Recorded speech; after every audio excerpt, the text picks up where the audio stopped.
আজ বানাবো সবজি দিয়ে পাবদা মাছের ঝোল। তার জন্য নিয়ে নিয়েছি পাবদা মাছকে ধুয়ে নুন হলুদ মাখিয়ে নিয়েছি। আর এদিকে নিয়েছি শিম, গাজর, আলু আর বেগুন টুকরো করে কেটে ধুয়ে নিয়েছি। আর এদিকে টমেটো কুচি করেছি, 5-6টা চেরা কাঁচা লঙ্কা নিয়েছি, আদাটা গ্রেট করে নিয়েছি, আর নিয়েছি ধনেপাতা কুচি করে নিয়ে।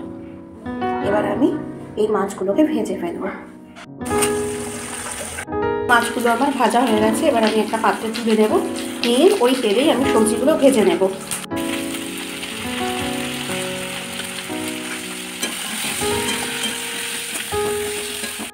সবজিগুলো আমার ভাজা হয়ে গেছে, এবার আমি এটা তুলে নেব। আমি এবার কড়াইতে তেল গরম করে নিয়েছি, দিয়ে দেবো 1/2 চামচ মতো কালো জিরে।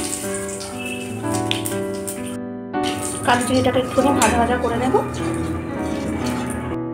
এবার এর মধ্যে আগে থাকতে একটু নুন দিয়ে দেব,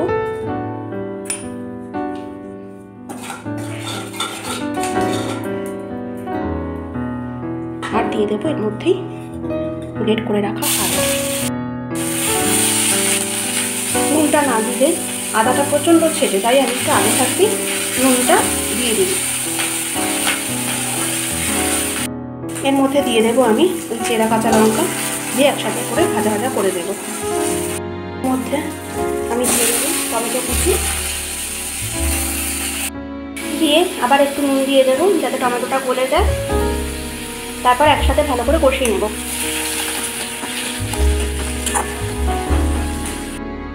দিয়ে দেবো সামান্য হলুদ,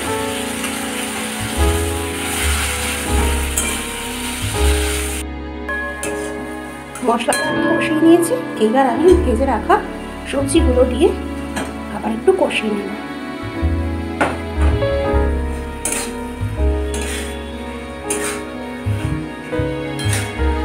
সবজিটা আমি ভালো করে কষিয়ে নিয়েছি। এবার আমি এর মধ্যে জল দিয়ে দেব, যতটা ঝোল হবে সেই অনুযায়ী জল দিতে হবে।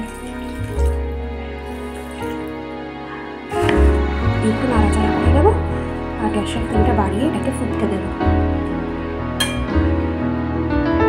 ঝোলটা ফুটতে শুরু করে দিয়েছে, এবার আমি মাছগুলো ভর্তি দিয়ে দেব।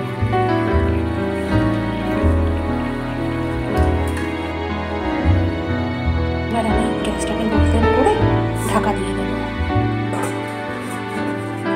15 মিনিটের জন্য। 15 মিনিট পর আমি ঢাকাটা তুলে দেব। হয়ে গেছে আমার মাছের ঝোল। এবার আমি গ্যাসটাকে অফ করে দেব। এবার আমি উপর দিয়ে ধনেপাতা কুচি ছড়িয়ে দেবো, দিয়ে ঢাকা চাপা দিয়ে দেবো যাতে মিশে যায়, ভাপে মিশে যায়।